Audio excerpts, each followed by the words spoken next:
Can't hear you, Bridget.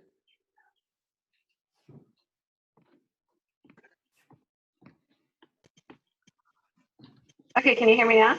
Yep. Yay! Okay, good. Oh, well, it is now 6 o'clock, so we'll go ahead and call the April 14th City Commission meeting to order. So we'll go ahead and start with the Pledge of Allegiance. If you please stand with me and say the Pledge of Allegiance.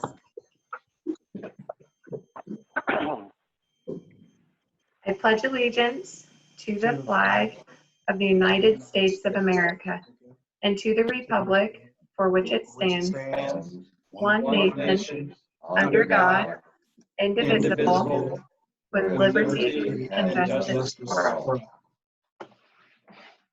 Okay, and then if you'll please join me for the invocation. Pastor Vernon Yoder is here from Mount Ida Church of Brethren. Let us pray. Our Heavenly Father, again, we just thank you for this day. We just thank you, Lord, for your presence in our life. And I just pray, Lord, that your Spirit would be with us tonight as we here together this meeting. And Lord, I just pray for your guidance.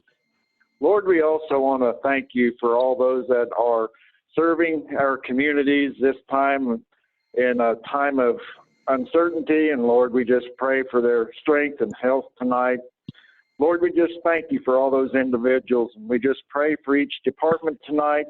I just pray, Lord, that you would just continue to give them strength and health as they provide service to our communities. And Lord, we just pray a special blessing on them. And Lord, we just thank you for your gift of love and your grace that is so freely given to us. And Lord, we just pray a special blessing on each one. This we pray in Christ's name.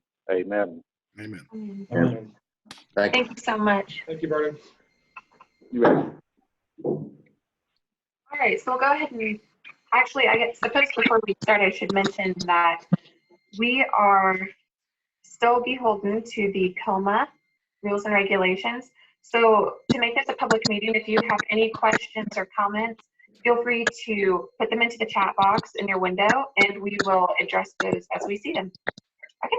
So go ahead and move on to item 2 of the agenda, approval of the March 24th City Commission meeting minutes. Commissioner Cole, do you have any questions? Oh, wait. Sorry, I think you're muted, Commissioner Cole. I was muted and it wouldn't let me unmute myself. So yeah, no, I have no questions. Okay. Commissioner Gwynn, do you have any questions? I do not. Okay, then I'll go ahead and move to approve the March 24th City Commission meeting minutes. Do I hear a second? I'll second. Okay, it's been moved and seconded. All in favor say aye. Aye. Aye. All right, since all are in favor, motion passes 3-0. All right, we'll move on to item 3, approval of the April 2nd Special City Commission meeting minutes. Commissioner Cole, do you have any questions? I do not. Okay, Commissioner Gwynn? I do not either. Okay, I'll make to approve the April 2nd special city commission meeting minutes as written. okay, I'll I'll second. It's been moved and seconded, and all those in favor say aye. Aye. Aye. Aye. Okay, motion passes 3-0. All right, now we'll go ahead and move on to the employee of the month. Let me just pull up my notes here. Okay, our employee of the month is Randy Weimer. We'd like to thank you for all that you do. You've been a dedicated employee to the Housing Authority for 10 years, and you always come to work ready and you're willing to do everything that is asked. You rarely miss a day of work, and you take great pride in how the grounds and apartments look, and you work really hard to keep them looking nice. Your knowledge is invaluable to the city, and we appreciate everything you do. So thank you so much for all of your work. Thank you, Randy. Thanks. Okay, we'll move on to item 5, citizens to be heard. Are there any citizens that have any comments, questions, or concerns?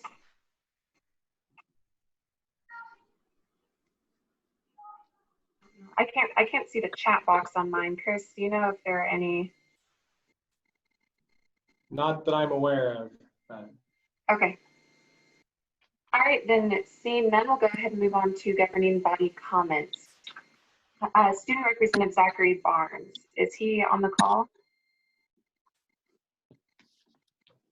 Didn't see him logged in here a minute ago. Okay.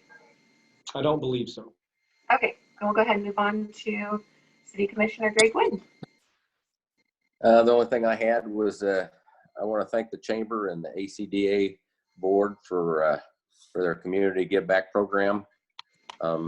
Excited to see it kick off, and hopefully it does some good for the local and the community at large. That's all I got. Okay. Commissioner Cole. Thanks. I want to thank the healthcare workers, the first responders, law enforcement, public works, grocery stores, gas station, restaurants for their carryout, the postal service, and truck drivers during this time. It's great to have those people out on the front lines, and we really appreciate them. I also want to recognize the staff at Anderson County High School. They've done a phenomenal job with their communication with the students and parents. I also appreciate their time and talents providing distance learning for our students, and they check in with them once a week as well. I would also like to thank the community for following the stay-at-home orders, because that's what's going to keep people safe. Thanks. Very good. Okay, thank you. So I just wanted to take time to thank everyone who's been involved also in preparing the school lunches for all of the children who are out of school, as well as those who are just in the community. It is a wonderful benefit, and they find ways to even feed children for the following Monday after a week. So it's an amazing service, and I just want to thank everyone who's involved in that. I also wanted to say thank you. I know that we've seen a lot of different ways where the community has come together to do different fun things and to support each other.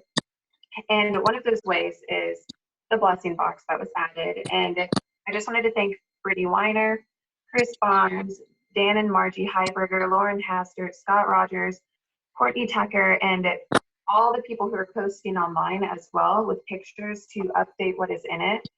From what I know, I think that there will be a couple of more added to the community, but I know that it's already proved to be a blessing to a lot of people. And so a big thank you to all of those people who took the time to do that. I think that in times of crisis, it's really nice to be able to see how people will come together to help other people. Thank you for all of that.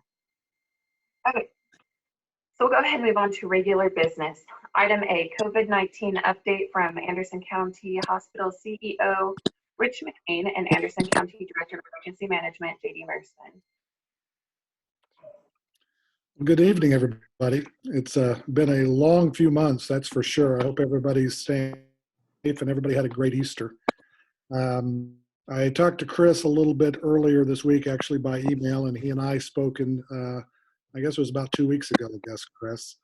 I thought what I'd do tonight is just kind of give you a quick update on the preparations that we're doing at the hospital to make sure we're mitigating the spread of the virus, but also making sure that we're working to keep our staff and our community safe during this time. So I'll start by saying and just recognizing the staff at Anderson County Hospital. They have been nothing short of amazing over the last few months. Not to say that they're not amazing all the time, but the amount of teamwork and pulling together and the passion that I've seen from this group of individuals over the last couple months has been truly amazing. I don't think the hospital's better than it's ever been at this point. It is shining at this point.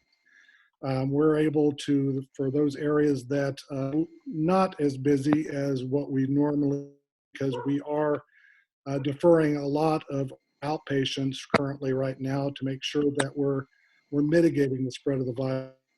Individuals we're putting into a labor pool at the hospital, and that allows us to do a lot of extra cleaning at this point and helping out different areas of the hospital when needed. So a lot of kudos goes out to those individuals. Some strategies that we're working on, and I'll just kind of go through a list here. And as you guys have questions or need to expand on anything, please don't hesitate to ask.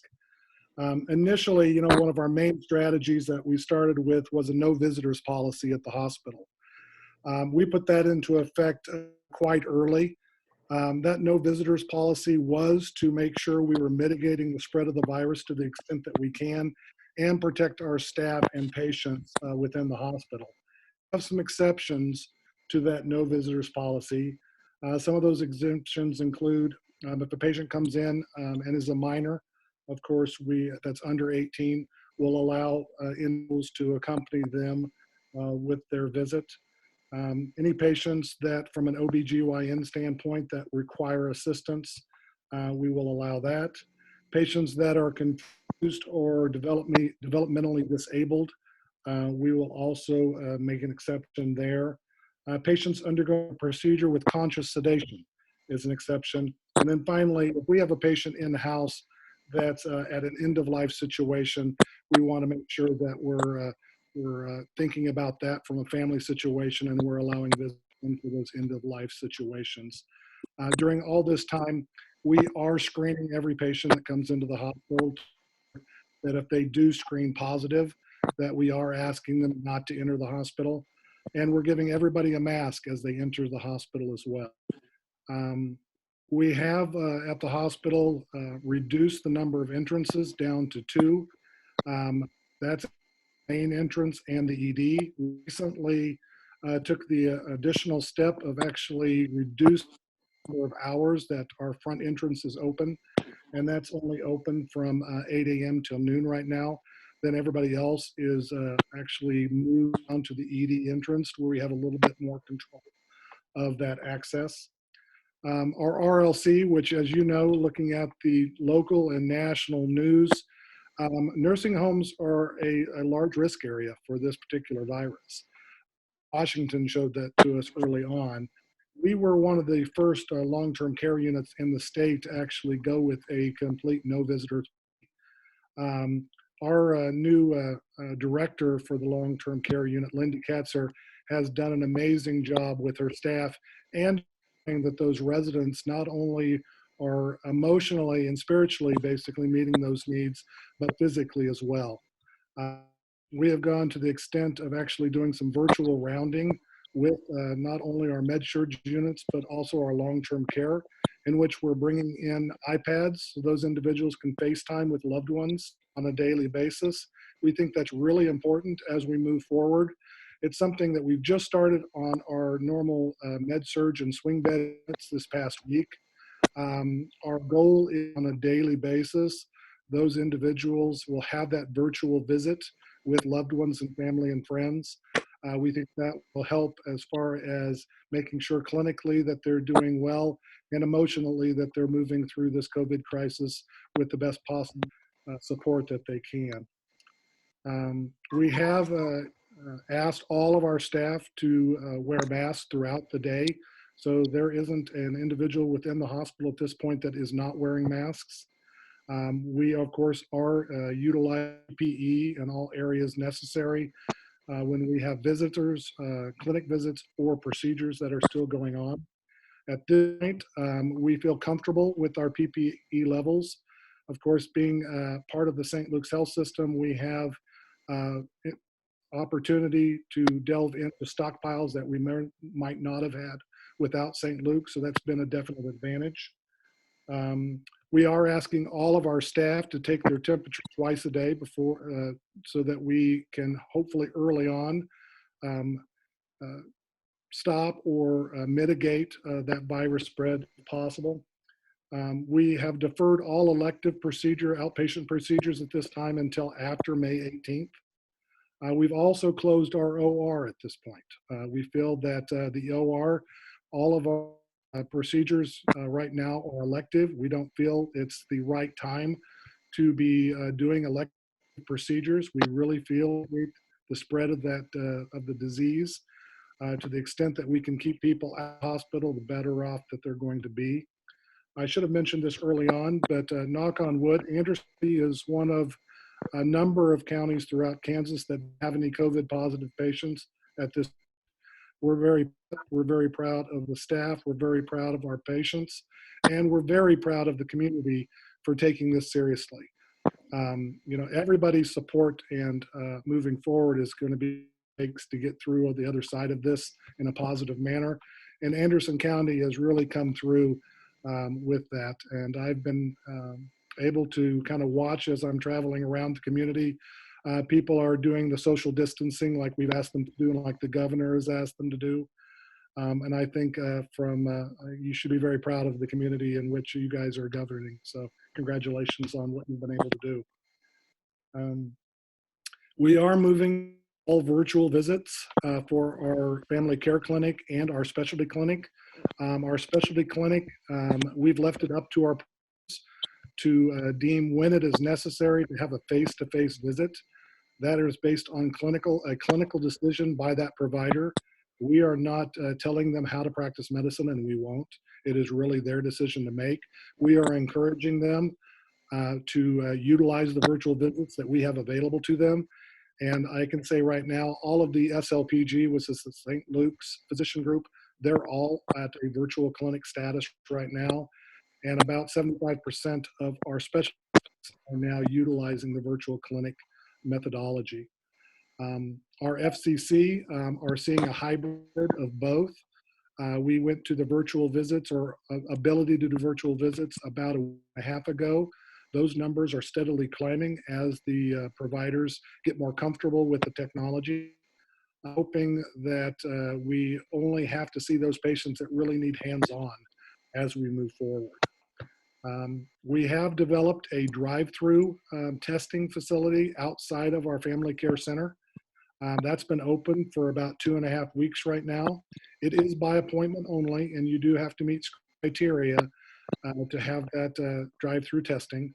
Our providers are ordering those tests. We're seeing about 3 tests per day currently out of our drive-through testing. One thing that we're looking to add on to our drive-through testing is first responder testing. JD, you might have actually heard something about this through Tanya, but we're working through the health system to try to stand up first responder testing through our drive-through as well. We're working on the legit and the workflows of that process right now. I was able to review it earlier this morning. It looks very good. We've run it up through our risk management and legal team. They have signed off on it. So we're very close to being able to open that up to first responders, which would include, of course, the fire department, the police department, sheriff's department, and the highway patrol. So we're excited about that. You, of course, will be sending that information out to the city once we have that stood up and ready to go. One other thing I might mention is that one of the strategies that we're really trying to employ is separating our respiratory patients from our non-respiratory patients.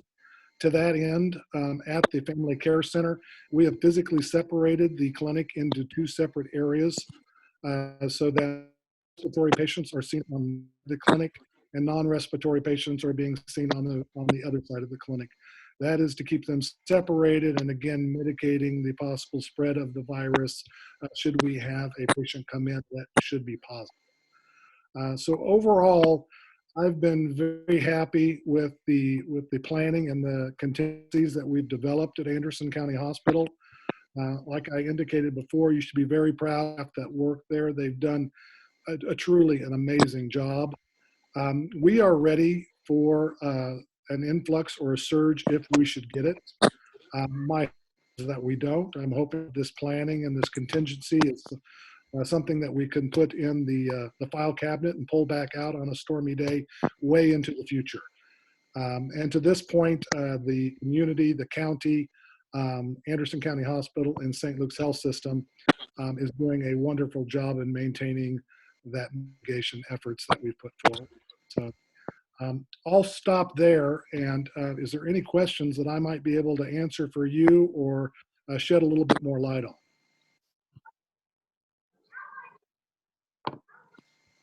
Well, Mr. McCain, thank you so much for being here to talk with us. I did have one question regarding the long-term care facility. Are they still able to meet amongst each other? I mean, do they gather in the large cafeteria area, or are they being kind of kept apart? Yeah, we're keeping social distance within the RLC as well. Okay. They're being served in rooms, so we've closed down the dining area at this point. With them being a very high-risk population, we're taking extra measures. We're utilizing guidance from the KDHE and KDADS to help us as we're putting forward the contingency and planning for the RLC. We also are utilizing resources at the health system, Margaret Donnelly and Dee Dunn, who are both in our post-acute services world health system, hand in hand with Lindy. We have developed a long-term care incident management team that they come together on a weekly basis to discuss where we're at and if there is any suggestions or guidance that we'll be utilizing as we move forward. So it is a very, very high priority right now within Anderson County and the hospital. Thank you so much for answering that question for me. I just have a question. I was wondering, how many ventilators do you have at the Anderson County Hospital? Yeah, so we have one ventilator that is called a true ventilator. We do have 2 portable ventilators that are off of our ambulances that we can utilize as well. So a total of 3. Our plan would be if we were to get a COVID positive patient, the plan is to transfer those up to the metro area. The health system has designated certain hospitals for COVID, and we've got some both in the community hospitals and in the major hospitals as well. But we would transfer those patients and not keep them here in Anderson County at the moment. Okay, thank you very much for the update. I really appreciate it. I'm sure the community will too. I don't have any questions, Rich, but I just wanted to thank everybody at the hospital for everything they're doing. And it's definitely a different world right now, and appreciate everything you guys are doing. I appreciate that, Greg. There are probably some lessons that we're learning as we move through this that we can use on the other side of COVID. With CMS and the CDC relaxing a lot of their regulatory language when it comes to rural healthcare, a lot of that surrounding virtual care. We are able to take advantage of some of that. My hope is that some of these relaxations will continue the COVID-19, which will allow more access for our patients as we move forward. That's one of the things that we're truly trying to concentrate on, is that we want to mitigate the spread of the disease, and that is a high priority. But our other job is to make sure we're maintaining access for the community and the healthcare needs that they have. So that's kind of that double duty that we're working on right now, is balancing the needs for access as well as mitigation. Very good. Thank you. Well, thank you so much for being here with us and answering all of our questions and providing that very thorough update. I'm very excited to hear that it's still at 0 for Anderson County. So that is wonderful. Okay, so we'll go ahead and move on to Anderson County Director of Emergency Management, JD Mersman.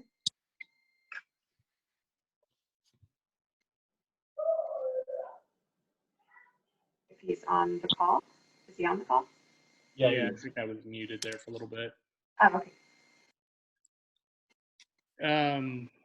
Well, I would first want to say thank you to Rich and his staff there at the hospital. They've been tremendous to work with. It's been definitely been a community effort. We have had a couple confusing situations where a positive has appeared on the KDHE website. But as we've backtracked through with our public health officer, we found that there's been some confusion with where that patient's actually located at. They've actually been in a neighboring county. So that's been a little bit of a scare for the community. On social media right away, it popped up that, oh my gosh, we've got to live in the county. But for the most part, I think we've done a pretty good job of mitigating that, keeping the rumor mill under control. As of noon today, there was 1,426 cases in the state of Kansas. Unfortunately, 69 fatalities. As of noon today, the KDHE website was showing we had done 50 tests in the county, and they'd all been negative. We were able to secure roughly 8,000 N95 masks and about 3,500 pairs of nitrile gloves for use by healthcare providers, first responder agencies, any of the long-term care facilities. So we've got some of that stuff stockpiled. We're trying to not dip into it if we don't have to right now. My biggest concern right now is getting a first responder positive, exposed to it, and come out with a case of it. None of our agencies, none of our facilities have the extra manpower to deal with a person or an officer, a firefighter, an EMT going down with COVID for an extended period of time. So we're really stressing to our first responders and our EMS and enforcement partners to be extra careful. Dispatch is using some additional protocols to screen callers when they call in for medical calls and pass on information to the responders if there is a chance that may be a COVID positive patient or even a potentially person under investigation type scenario. So we're trying to stay ahead of it with that. I guess my biggest concern right now is we really need to start leaning forward into the next few months. Sources within the state are pretty sure that we're going to see the executive order or the stay-at-home order, the executive order, be extended into at least May is the best guess. It's set to expire April 19th, but all of our sources are pointing towards the governor extending that out for a while. So it's just been a great community effort, great communication between the city, the county, school districts. We've reached out to the private schools out on the western side of the county, making sure that they're staying up to date with the information being pressed down from the state as far as the education requirements. So, I'm thrilled that we're in that little island of 0 positive cases.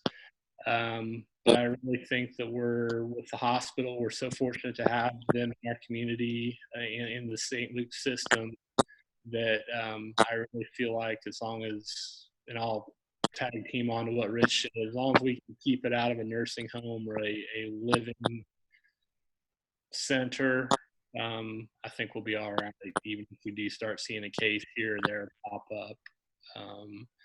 Been working really closely with Parkview Heights, Guest Home Estates. We reached out to Parkside Place, making sure that they've got everything they need.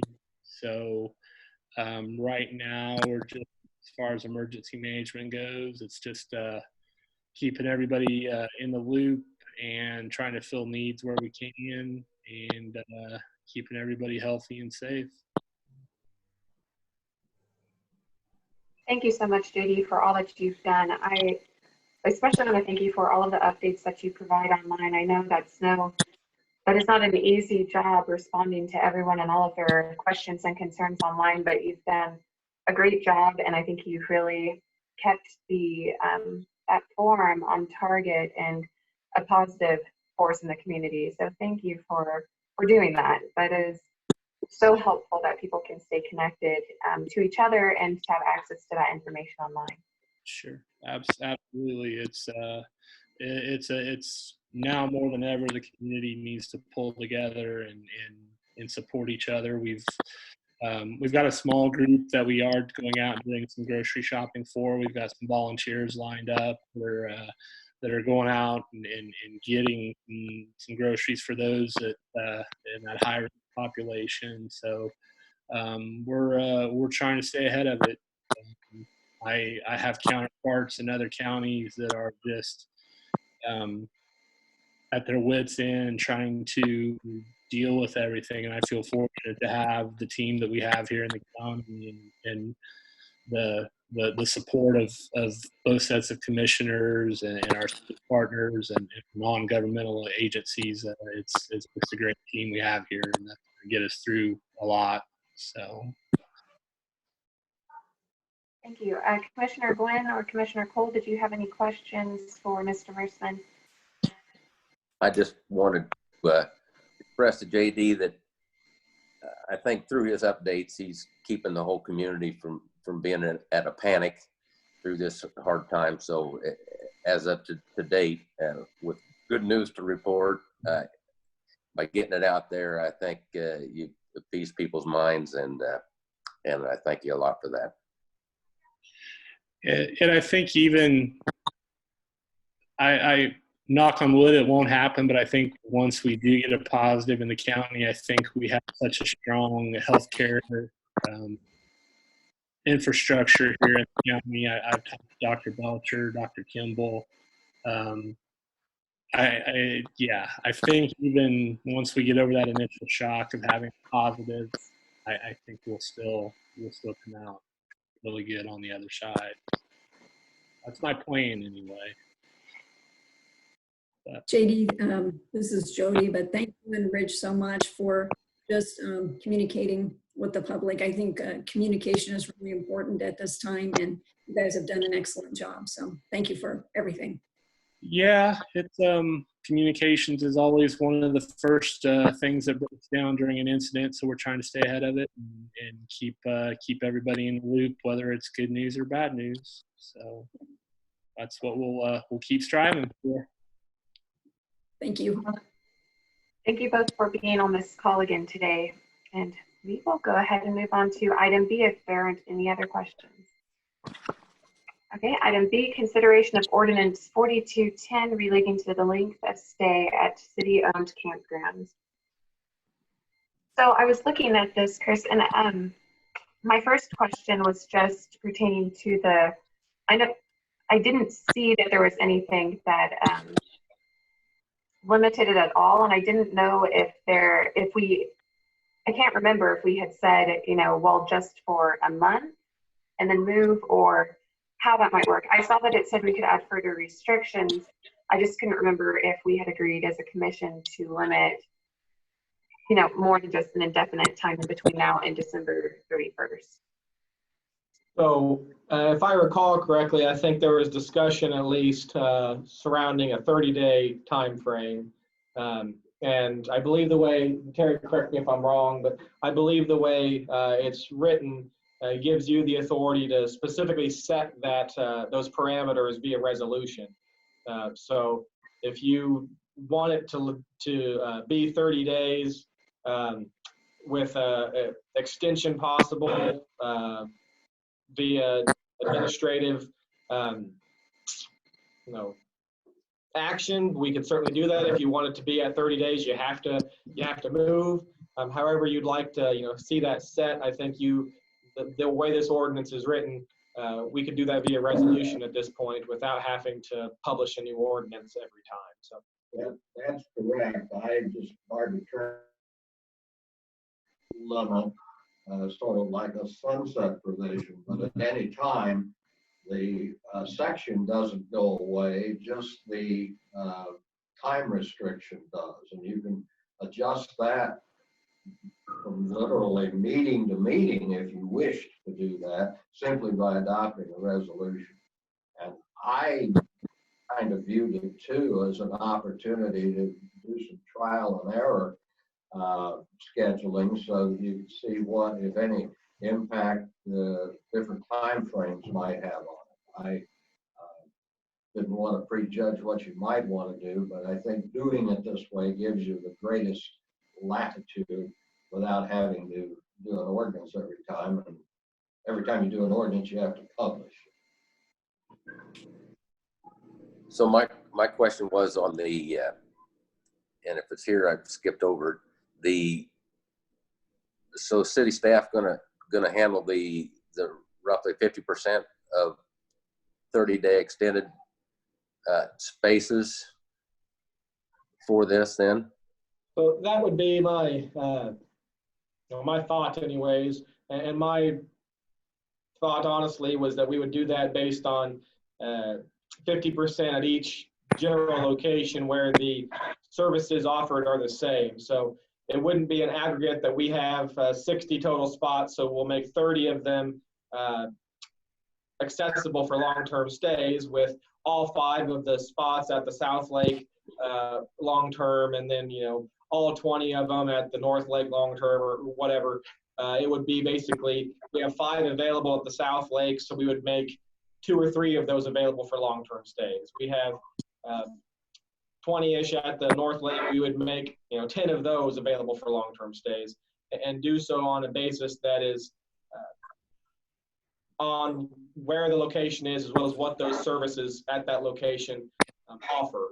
Some locations have water and electric, some just have water, some don't have, or some just have electric, some don't have anything. So we would try to break it up to where we do half of those, rather than saying, well, all of the spots with water and electric are taken, and the only thing left for recreational camping are spots with nothing.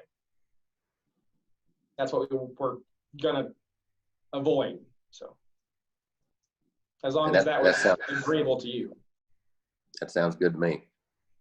And each time a change was made, it would have to come before the governing body in the form of a resolution. So everybody, I think, administrative staff as well as governing body, are going to be involved in the final decision of what you're trying for that particular time. I do know that, as I called you earlier last week with regard to hospital staff, that we're working with them for the time being for the duration of this pandemic. And so I think that's the right thing to do in the event we do have some type of outbreak, that for their own protection, their family's protection, we'll waive those provisions. But in terms of everybody else, the pipeline workers or KDOT workers, that this would allow for them to have those longer term stays. Just last week, I personally took 2 calls on people wanting to come in, and they couldn't find anything, and let them know, hey, we don't have sewer services, but they were still wanting our spots because they couldn't find anything else in the area. Everything else is already taken. So we don't have anything at all booked until May. So certainly, if we were to say no, we'd be missing out on some revenue. But that's just a decision of what do we prioritize. Would we rather have the revenue at this juncture? Or would we rather keep it open at all times for recreational spots?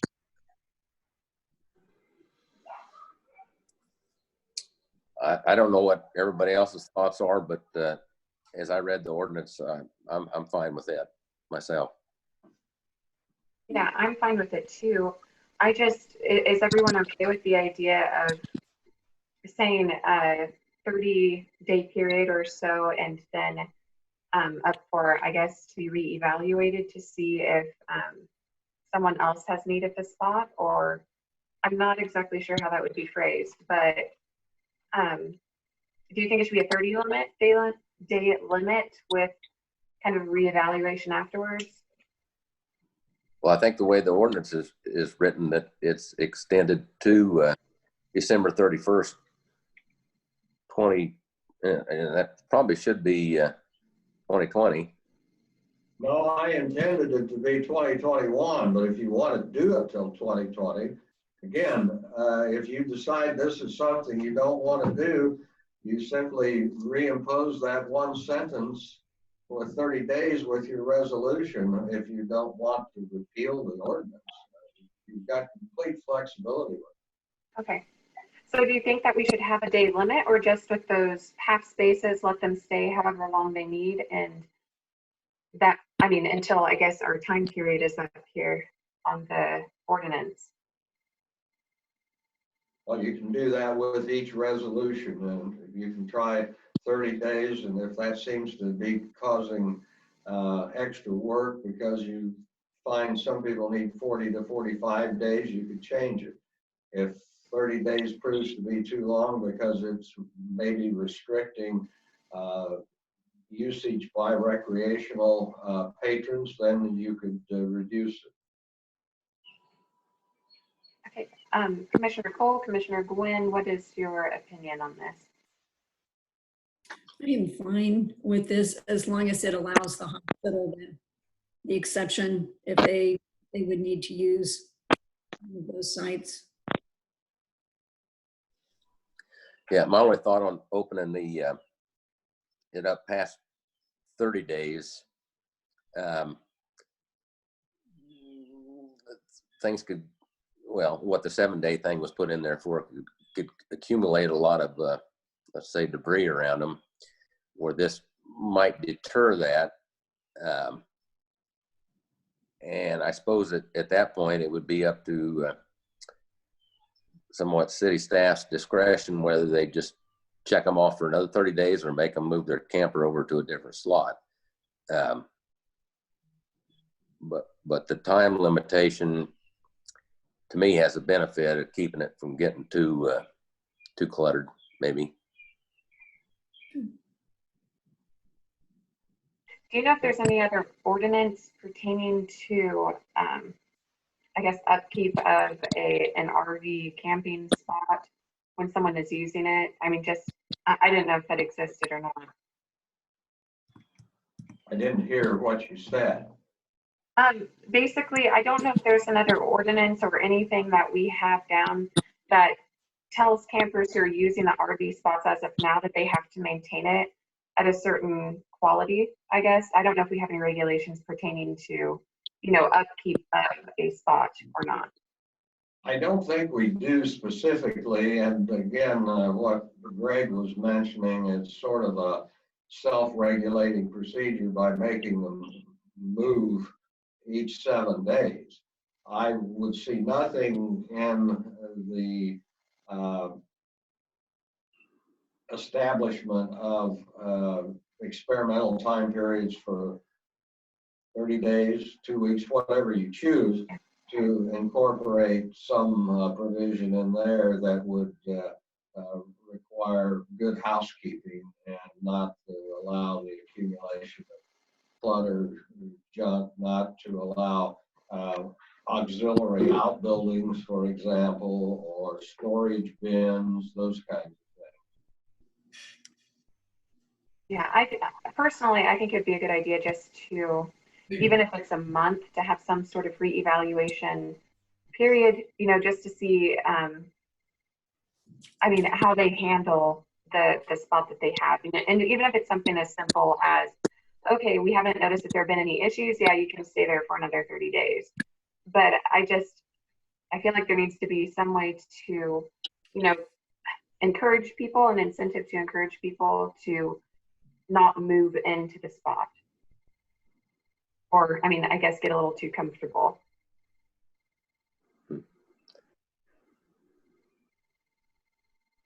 I think that's a valid point, and certainly by instituting that 30-day time frame, I think we accomplished that. And I'd say it basically comes down to whether you want to set that as a hard limit and say that after 30 days you have to move, which would require them to pack up all their stuff and move to, as it is currently, we have people that move from at 7 days, they move from a camping spot at the South Lake to a camping spot at the North Lake. So you could do the same thing, allow them to say, just move physical lake locations, but it still makes them pack up all their stuff and, kind of prevents that accumulation of all kinds of stuff around it for a long period of time. Or you could say, you could build into a resolution that city staff, upon review, may issue a 30-day extension on a stay, if that was something you desired to do, to try to say, hey, there's nothing wrong with you guys staying here. It's not an eyesore to look at or anything, so we'll let you stay longer. I think there's value in both, but certainly with the latter, we're at some point we could wind up with a complaint that, well, how come you let that guy stay? You gave him an extension, but you didn't give me an extension. So it could just wind up being a little bit of a, when you give discretion as far as whether you make them move or not, it's in the eye of the beholder whether or not that individual was abusing the, trying to keep stuff clean or not.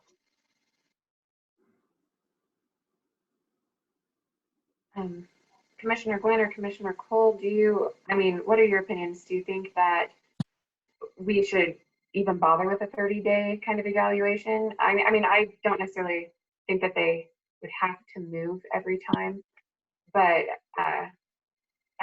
what is your opinion on it? Well, I do think, I guess Section 2 kind of calls out that that there could be other restrictions, limitations, or special rules maybe specified within the respective, some or all the campsites, and from time to time adopted by the city. So I guess if a problem arises, I guess we could deal with it then. Okay, so you're for just kind of, the entire time period, if someone moves in, to go ahead and stay without necessarily needing to evaluate, and then we personally can reevaluate whether or not it's working for us at that point if we do run into any issues.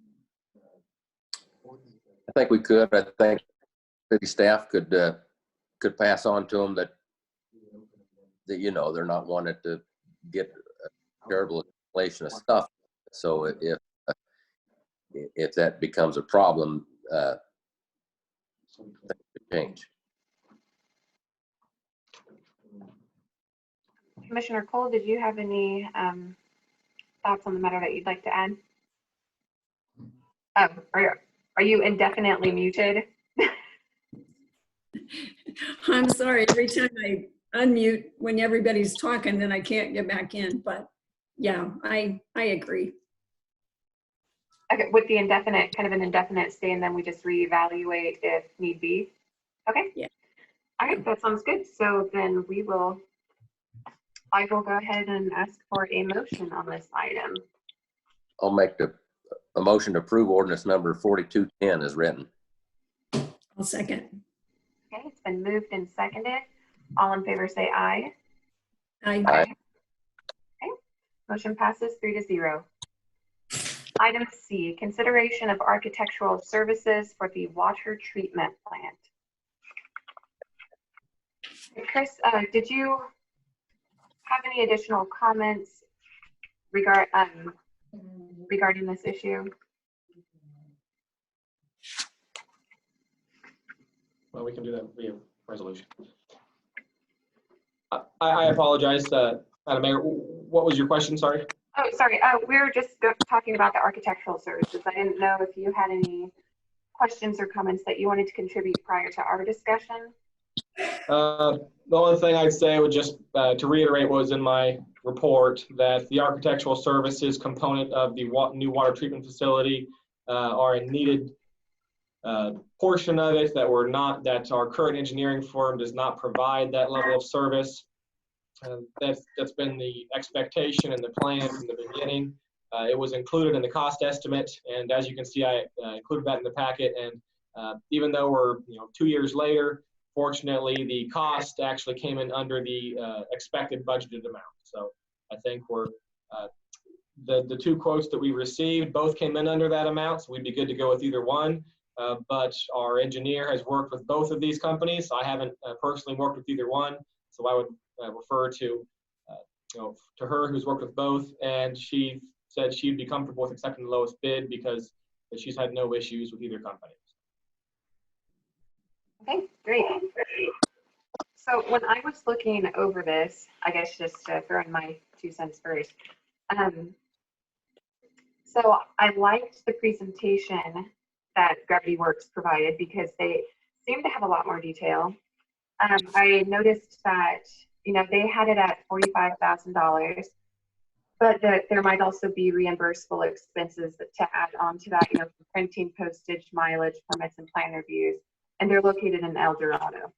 So then I was looking at And I tried to find a website, couldn't really find much information online regarding a lot of their projects. I may have just missed it.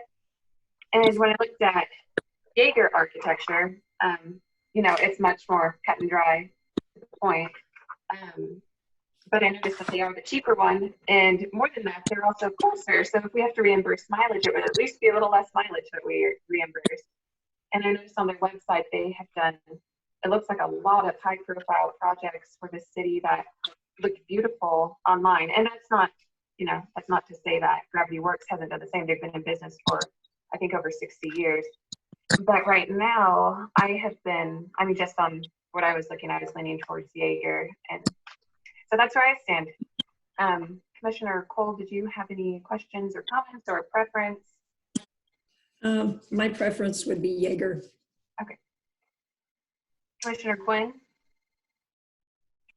And I think Sarah's recommendation of going with Jaeger, being she worked with both of them, and it was the cheaper bid, but she seemed to be fine with that. So who might argue? I don't know. I would. All right, sounds good. So then I guess I'll go ahead and make a motion that we, I guess it wouldn't necessarily put in a bid, make a contract with Jaeger Architecture to fulfill our architectural services for the water treatment plant. And the amount of, well, I guess, but the amount could fluctuate. So I guess should it be made up to the amount total that we have originally allotted of $48,000? Because it says it does not include permitting costs or external printing. I guess I could just say we'll approve them for our architectural services. How about that? I think that would work. And if you wanted to list a dollar amount, you could say for the expected amount of $43,550. And in the event it goes over by a little bit for reimbursement or whatever, I can authorize that. If it winds up, being a significant, higher cost for whatever reason, I'd certainly bring that to your attention and say, hey, look, this is a little bit outside of what we were expecting here, and see kind of how we wanted to handle that. But my expectation would be it should be right around that number. So I guess I would ask if that number be put in the motion if we could. Yeah, of course.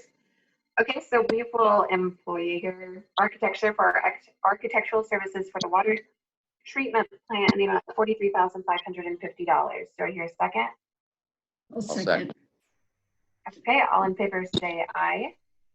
Aye. Aye. Aye. Okay, motion passes 3-0. All right, moving on to item D, discussion of community economic stimulus and recovery programs. Chris, I'll go ahead and turn this over to you to see what direction you want the conversation to head in at this point. So as you're aware, the Chamber, the Garnett Area Chamber of Commerce, as well as the Anderson County Development Agency have put together a program. We've deemed it to this point the Community Give Back Program. It's geared towards the non-essential businesses as outlined in Governor Laura Kelly's executive order. In addition to those, they have included the restaurants in our community. This amounts to around 40 businesses. And with that, the idea, I have to give credit. I appreciate Commissioner Gwynn for bringing the idea to us. I think it's a tremendous idea that both boards I have to give a lot of credit to as well for coming together and really hashing out the finer details of this, and to Chris Hicks and Julie Turnipseed for the respective directors for kind of doing a lot of legwork here.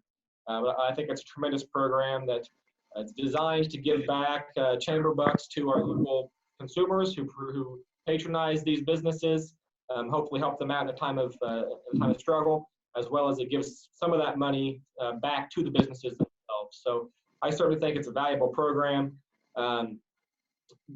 Commissioner Gwynn indicated that she wanted to discuss as far as whether the city might participate in that or not. I think we certainly could. As I outlined in my report, I think funding is likely to be the biggest issue there. I believe they both allotted $2,000 apiece, so they're looking at $4,000 right now in terms of funding, which is going to amount to probably somewhere around $35,000 in sales, given that there's a 3% cash back to the businesses as well. We do have some other options, as I kind of outlined in my report as well, that we could look at, as well as obviously if you have your own ideas that I think would certainly be worth hearing and looking at to see if we might be able to put something together. But just some of the things that I had mentioned were, waiving penalties for late utility payments. A lot of people are struggling right now with making their utility payments, especially some of these businesses. So maybe look at waiving our penalties. We could look at discounting utility payments. We could also look at waiving utility bills entirely or portions of utility bills entirely. The city of Gardner here recently decided to waive their electric bills for an entire month, to my understanding, to all customers. That'd be a pretty significant hit to our budget. It would help out a lot of people, obviously, a lot of businesses, but that's obviously at one end of the spectrum. And I'd probably recommend or look at a discount before we went to that extent. But it's certainly something that's an option. We could do something similar to the community give back program, such as for every $100 spent at a qualifying business, we could even use the same list. Instead of giving $10 in chamber bucks, we could give $10 on a discount on your utility bill. Instead of actually costing us distributing money, it could just be reducing our revenue. But it still could be a benefit to our local residents or businesses. We could mail out coupons to any qualifying business in the city limits to any utility customers to try to help stimulate some economic activity. So I think just there's a few options that we could look at. Commissioner Gwynn I spoke with this morning, and he asked me to see if I could put together some numbers, and I appreciate Thomas Wilson and Nancy Hermrich for helping come up with those numbers today. But some of those numbers are what Commissioner Gwynn's suggestion was as far as a discount that we could possibly look at, say, for these qualifying businesses, the same businesses on that list for the chamber and the FPA, that community give back program. What if we did, say, 10% off the utility bills? And granted, we don't know exactly what that number would look like, but I can give you an estimate based on what the last month's bills were. And so, that would, from what we came up with, that'd be an estimate of right around $1,300 would be my expectation. And the other option was, his suggestion was 5%. Instead of just electric, we do all utilities, and we do 5% of those. And that number actually comes out to about the same, about $1,300. Of those 40 businesses on the list that have city utilities, 10 of them are restaurants that have higher utility bills typically. And the average billing for a month is about $26,000 for that group. And about 50% of that is electric loads. That's why it wound up, those estimates are right around $1,300. Either route we went.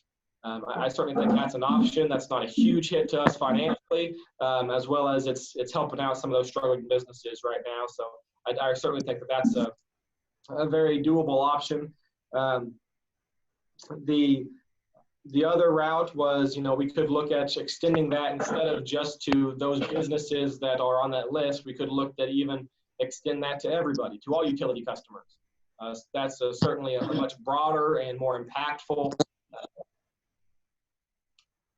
proposition, but that winds up being somewhere around $18,000 to $19,000 if we did 10% of electric bills. Or if we did 5% of all utilities for all customers, we'd be looking at somewhere around $26,500. So, and granted, again, those are just estimates based on previous month's usage. And my expectation, honestly, is that those numbers might even be a little bit on the high side, because we're now getting into the billing cycle with where we actually had some economic activity curtailed. So it's probably going to look like a little bit less than any of those numbers. Would be my expectation, but again, it's just a guess. So that's kind of the Commissioner Gwynn's idea, what that might look like in terms of financial cost, and some of the other ideas that I threw out there.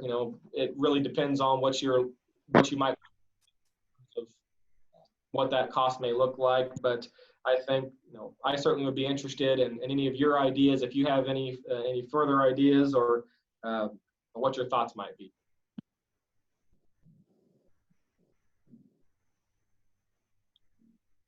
Okay, so for me, when I was looking down the list of what you had suggested, my first thought was if we were looking at possibly wanting to help individuals, who might be struggling because they don't have a lot of money, so they can't pay their utilities on time, then waiving those okay, so the option of waiving penalties for late utility payments at first kind of caught my eye.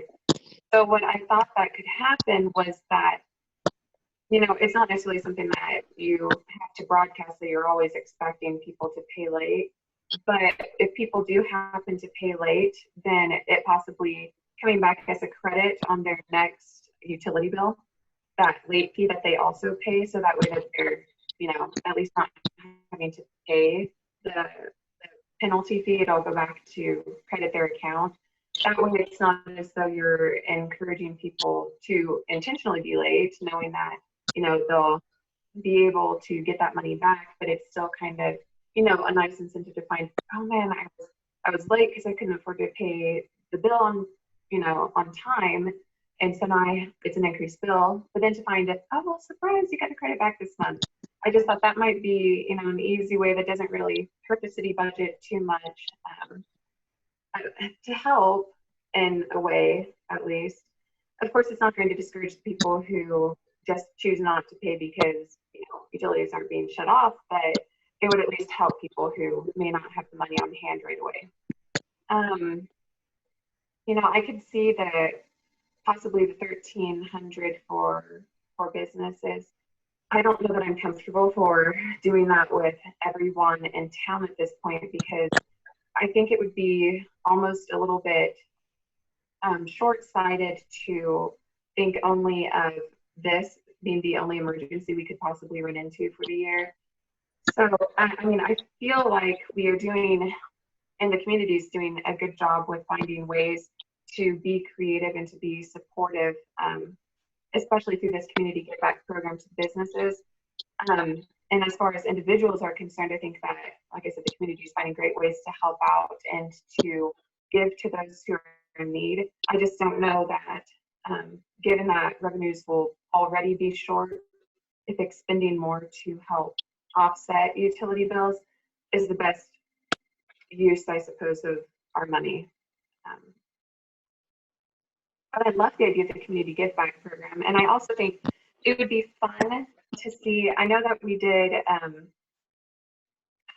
community champions event, and that was primarily focused on people who was involved in organizations. But after the end of all of this, not to use necessarily taxpayer dollars, but, to see who might be willing to volunteer, if it's food from different organizations, so that we can, kind of like have a community thank you, or, for all of the first responders, for all the, the hospital employees, just, I don't know, I think it'd be really nice. And I think there'd be a lot of people who'd be willing to donate time and possibly even food to an event like that. So, I think that there are a lot of things that we could do that doesn't necessarily tap into the resources as far as monetarily of the city, but and uses the goodwill and the hearts of those who really want to find a way to thank, the people who are doing a lot of this hard work.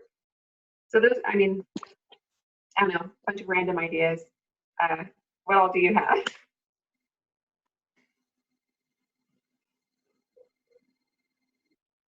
I think I like all the ideas. I'm just trying to figure out what that balance might be.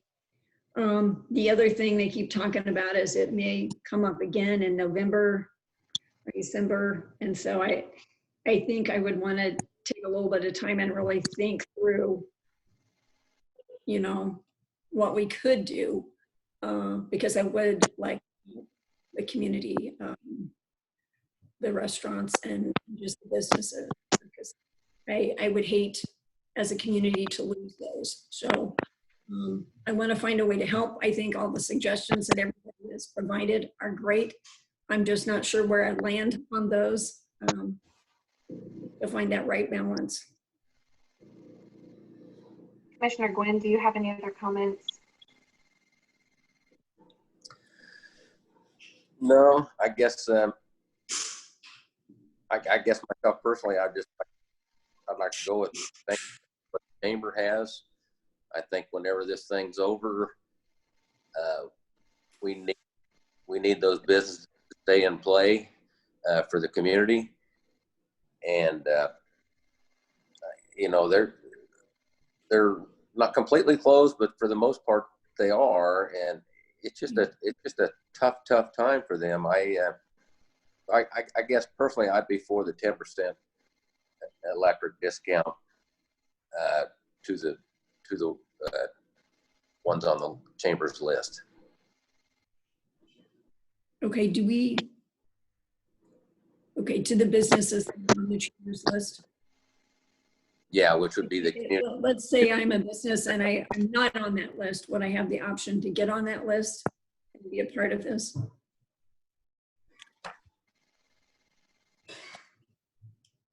I think the chamber, and they went through that pretty extensively. I think I just seen it before the meeting. Okay. And I think Chris said there was 40 businesses on there, I believe he said. Okay. I think there's a few more than that, but I believe there's 40 that have city utilities.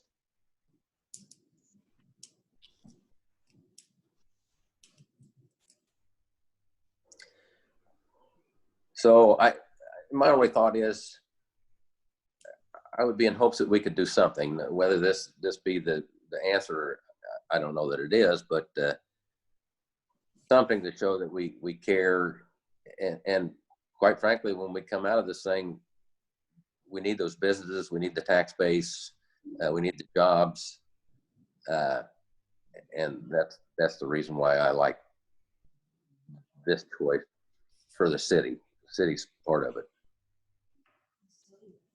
And Chris, you said that amount for those 40 or so businesses would be around $1,300. Is that right? Yes, and that would be, again, that's just an estimate, but it'd be around $1,300 would be our best guess at this point. And that would be whether it's just 10% on electric or whether that was 5% for all utilities.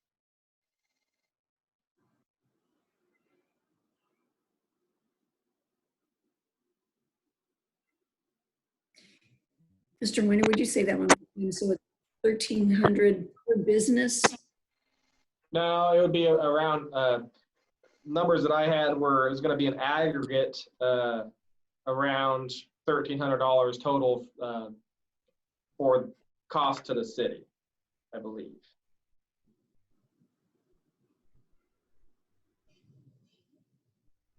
Make sure I got that right.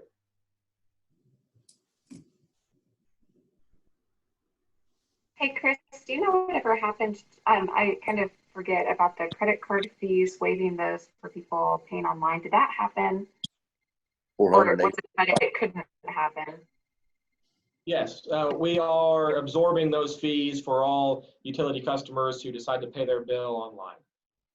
You should have seen in the bills this month or this cycle unusual credit card fees that we don't normally pay because we normally pass that cost on along to the customer, but we're absorbing that now. And I think that was like $480 some of credit card fees this bill cycle.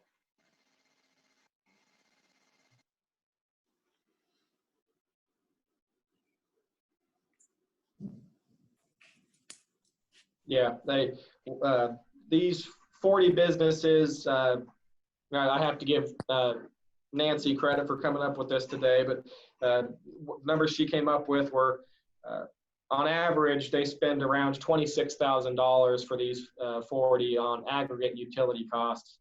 So if we were, and that's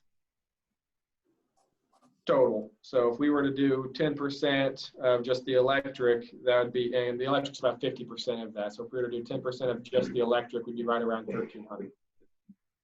Or likewise, 5% of that total would be the same 1,300.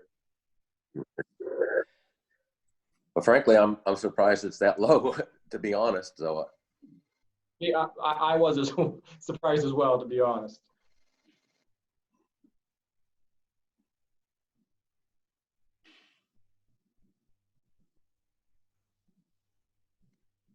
Hey, Chris, do you know if there's any problem or if it poses any issue, the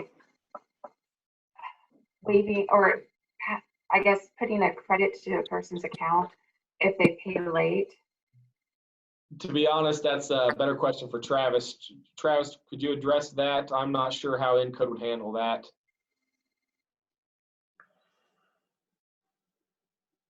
So basically, putting a credit to somebody's account would just require either Jenny, Diane, or Monica doing an adjustment to their bill, basically, is how that really works. So we wouldn't be able to do it just automatically. They'd have to do it manually for all those accounts. Correct. There might be a way to do it when they compute those, but I would have to do some more digging on that. Okay. Generally, if we refund like for example, we'll get a payment in the mail on like the 17th when it's due the 15th. Well, they had dropped it in the mail on the 14th. So we go by that postmark date on the envelope. Well, the system once we run the delinquent notices, it automatically throws that late fee on their account. So then they have to go back in and they have to remove that late fee, which applies the credit to wash the late fee off. So to do it on the back end, we can do it, but to set it up ahead of time, I would have to ask Jenny or Nancy possibly to see if that's possible. So I'm assuming you can do it, but with Encode, you never know. Yeah.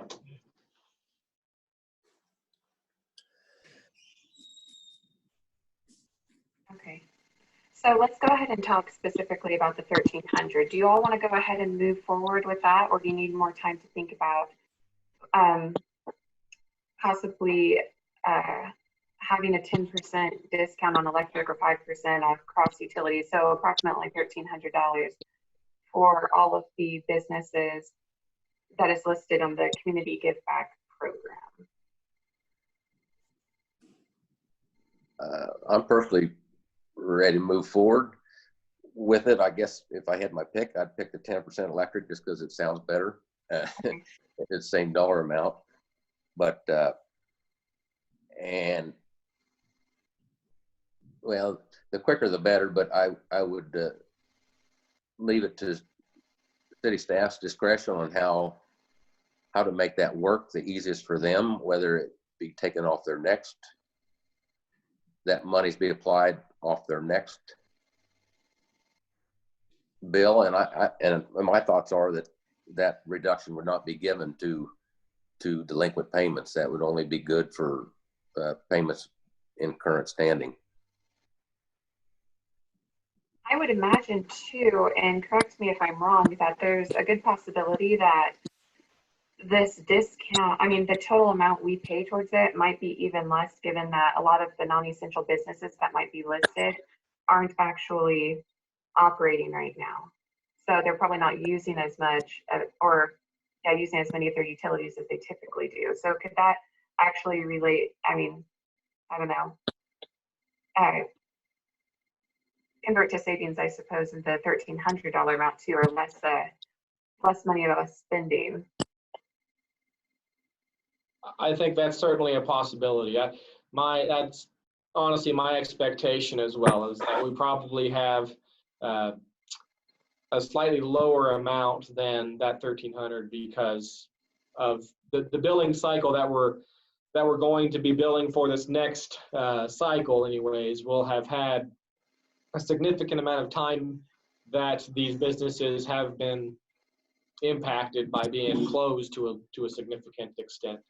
The previous billing cycle, they were largely open, I believe, for probably most of these businesses. So my guess is we're probably looking at a slightly lower number than that 1,300.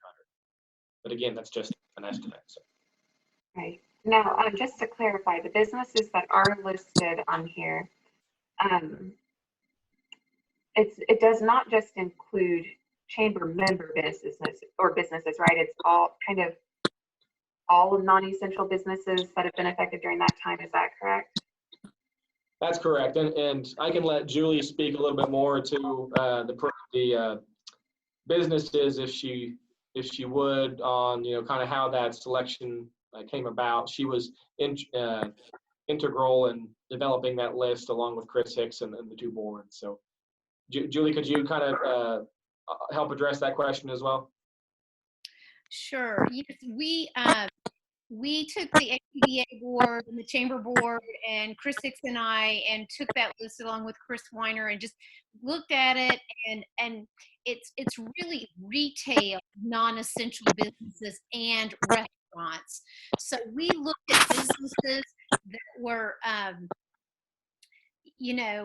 partially opened, they were non-essential, they were asked to close, so they were either doing curbside or delivery, or trying to do takeout as far as a restaurant, and just really went through that with a fine comb. They aren't just chamber members. Some are chamber members, some are not.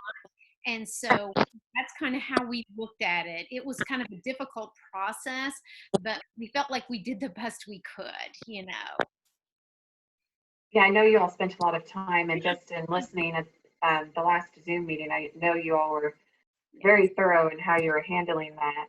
So thank you for clarifying that, because I wasn't quite sure how that all panned out.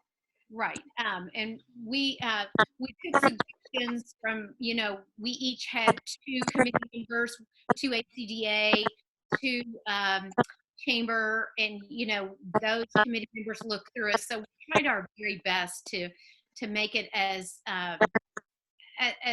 responsive as we could to the to the non-essential businesses that were retail. Thank you so much.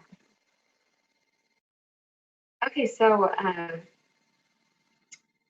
so far it sounds like there might be a consensus.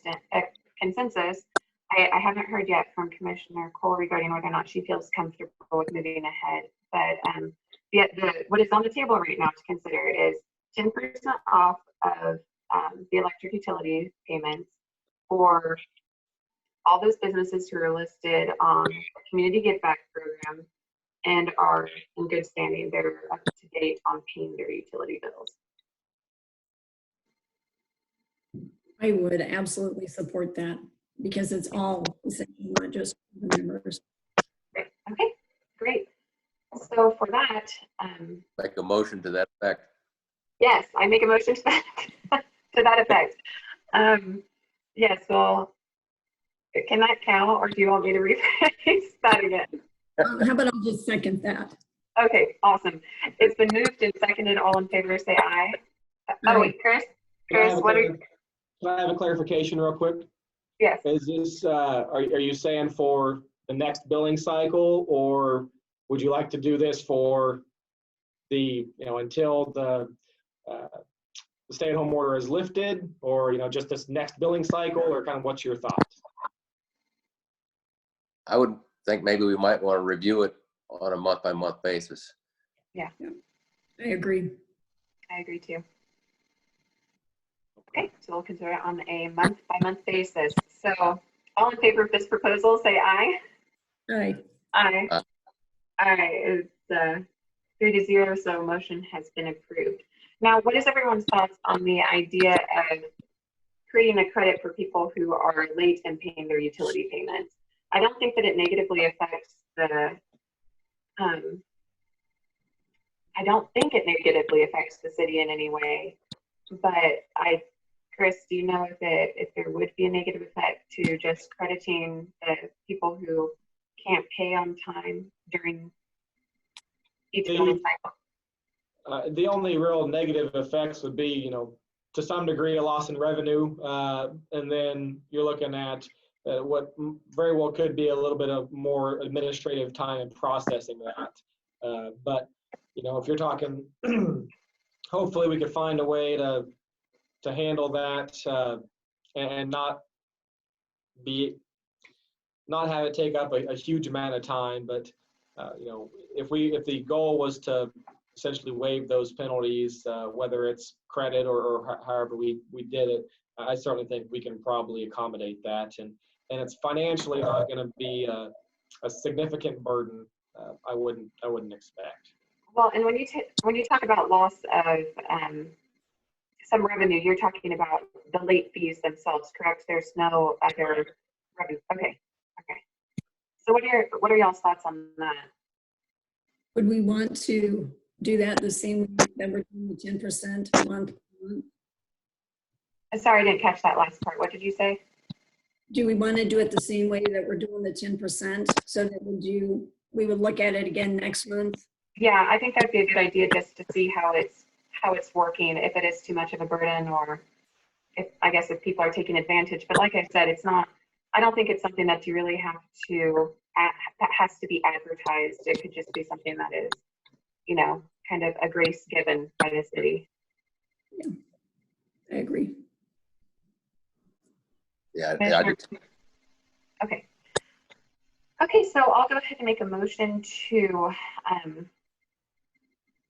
for any late utility payments that come before the city, that the penalty fees be put onto, that are paid by the customer are added as a credit to their account for the following month to be reviewed each billing cycle by the commission.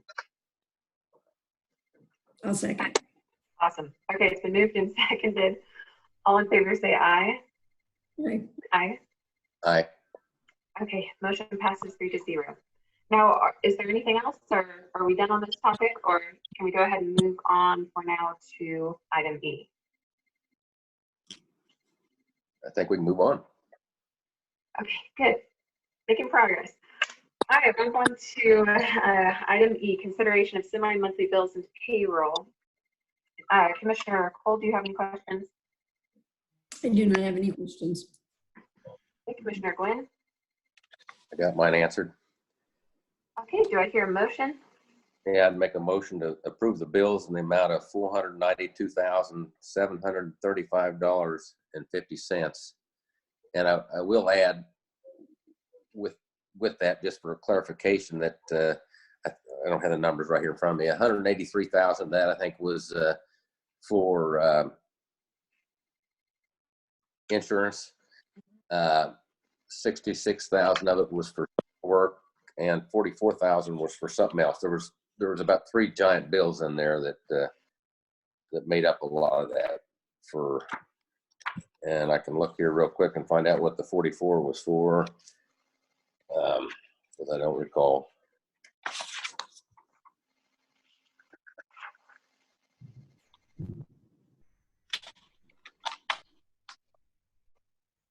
I should have been better prepared, huh? You're good. Okay, it was for water plant engineering fees process. So we're going to get a steady diet of those in the coming months. So, but that was just a clarification on about 300,000 of it. Thank you. But the motion. So I'll second. So it's been moved and seconded. All in favor say aye. Aye. Aye. Aye. Okay. It passes. Motion passes 3-0. So pay those bills. All right. Informational items. Item A, departmental report. Commissioner Cole, do you have any comments or questions? I did have some questions. Now I'm shuffling through my papers. I had a question on the police department. It said that they were called to a resident for animal complaint because the animals weren't being cared for. I guess I'd like to know, they said they came back 8 hours later and the animals still hadn't been cared for. So is there anything there that keeps them from doing something to help animals, or is that standard that they notice it, they note it, they leave it, and they come back and check on it? Well, so we have animal cruelty laws in effect, and so they address the animal through a citation, to my understanding. That's correct. Okay. I just thought I read that they had noticed they had no food or water. And then they went back 8 hours later and that hadn't changed. Maybe I read that wrong. No, I believe that's the case because once it was noticed, they wanted to make sure that, for instance, I think one of the issues was the water bowl was dry. I wanted to make sure that they didn't take action when they give the property owner or the animal's owner an opportunity to fill the water bowl in the event that it had just dried up that morning, let's say. So came back later in the day, it was still dry and proceeded to take action. Okay. The airport, they're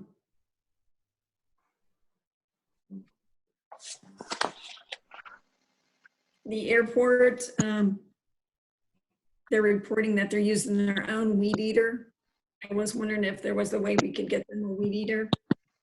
Yeah, which we're working on trying to get Pat some additional tools out there. As you may recall, Mr. Ecclesfield had a whole set of tools and whatnot out there. So working with Mrs. Ecclesfield now on, we're purchasing all of that, all those tools that he left out there. And so our airport manager out there now should have more tools to work with, and we're working on trying to make sure we get him everything he needs. So be able to get everything accomplished. I know Pat's doing a terrific job on trying to make some positive things happen out there. I know he saved us about $1 per gallon on avgas, so that's a big deal. It should help us sell more fuel and be able to have a little bit better profit margin on top of it. So I think Pat's doing a terrific job out there, and we'll make sure we get him the tools he needs to do the job. Yeah, he's doing a great job out there. So I just wanted to make sure he had a weed eater with all the rain coming. Yeah. The only other question I had is the Garnett Housing Authority.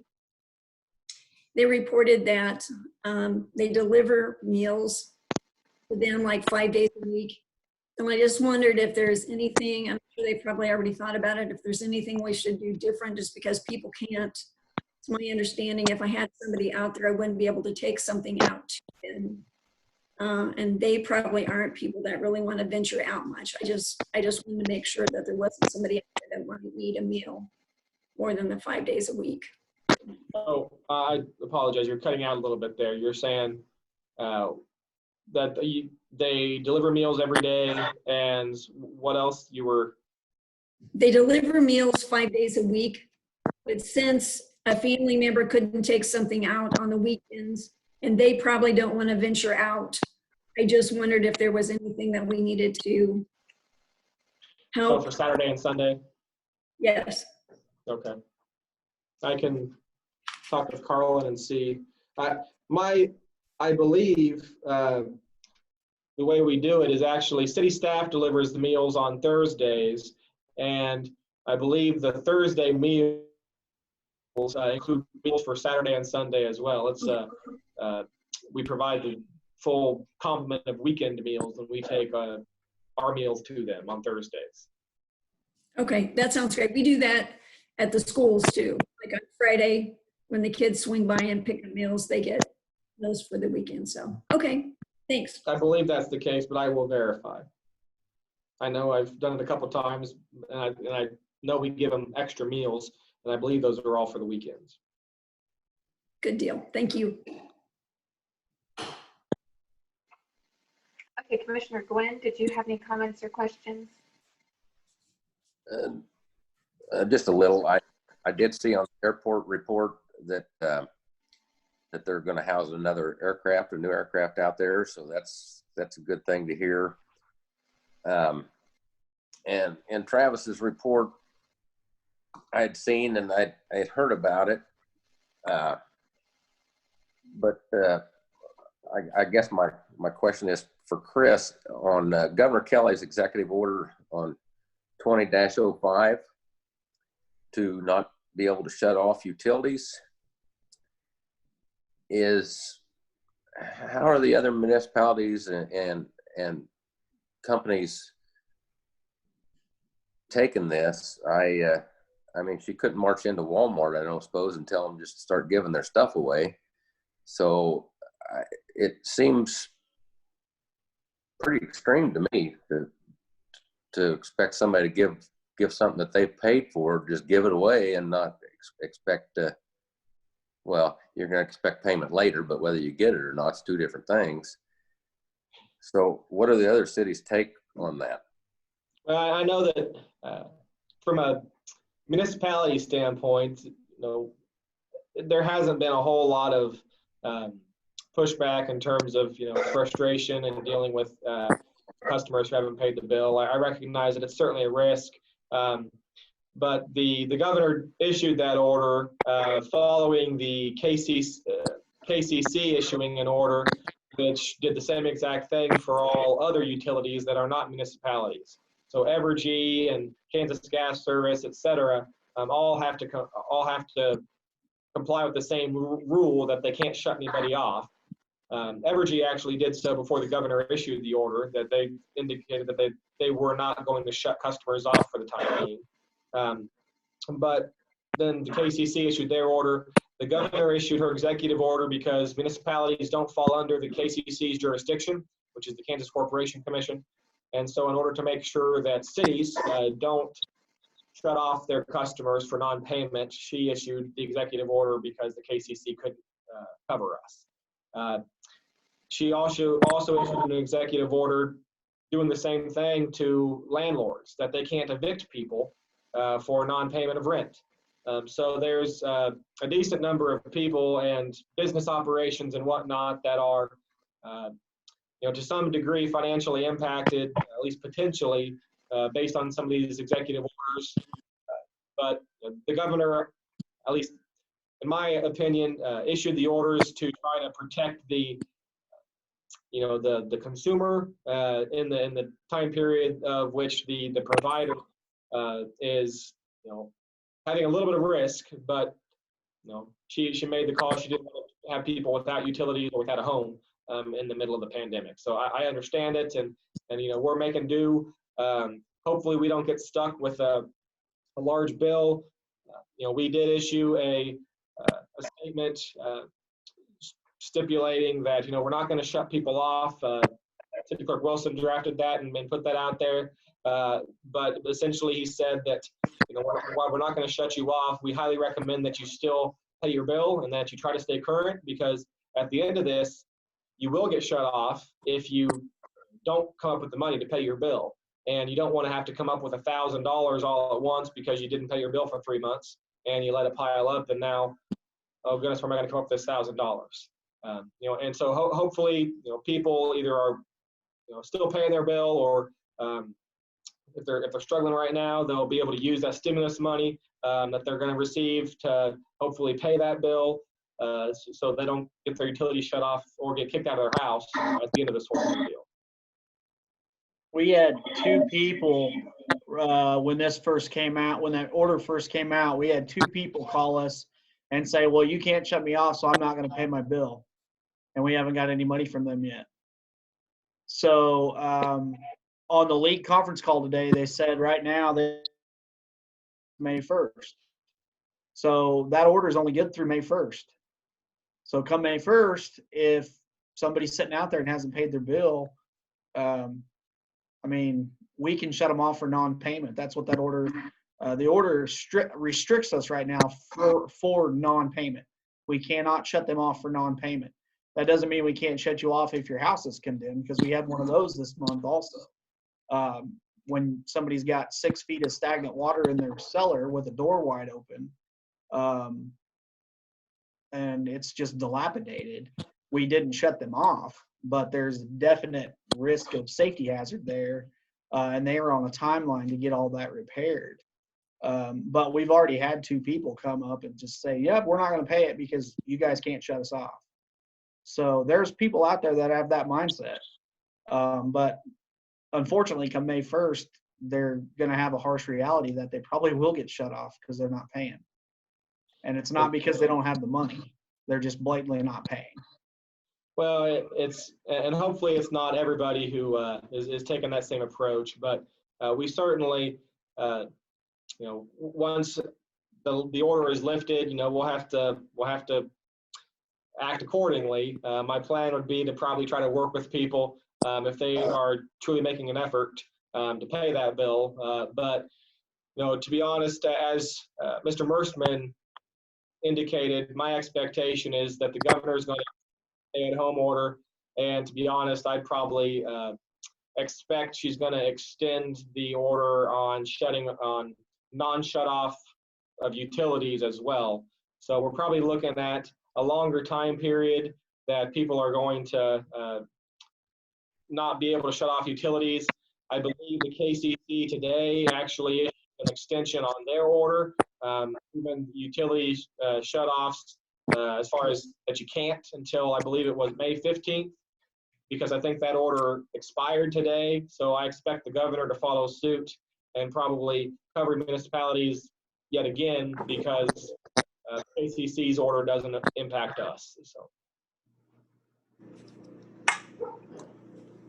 Okay, that's all I had on departmental reports.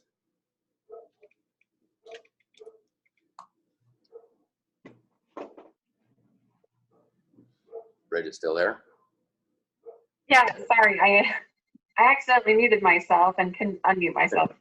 Thank you for giving me the ability back to speak. The only thing that I really wanted to say, other than a thank you for everyone who created the reports, was also a thank you to Jenny for putting this list together for all of the campsites. I'm sure that will be helpful. I was just thinking, as you obviously all will use your discretion as to which would be the best, but I would assume the highest, the ones that you see the most use on would probably be a good place to start. And then, like Chris was mentioning earlier, those that have certain services at the campsite that others don't, like water access and whatnot. So anyways, I thought that would be really handy for y'all, so I'm glad she was able to do that. And really, that's all I had. So we'll go ahead and move on to March 2020 financials. Does anyone have any questions or concerns, Commissioner Cole? Commissioner Gwynn? I did not. Okay. Chris, did you have anything to add to this, or are you good? I don't. Okay, great. Then we'll move on to item C, City Manager's Report. Commissioner Cole, did you have any questions? I don't have any. Okay. Commissioner Gwynn? Let me get to it here.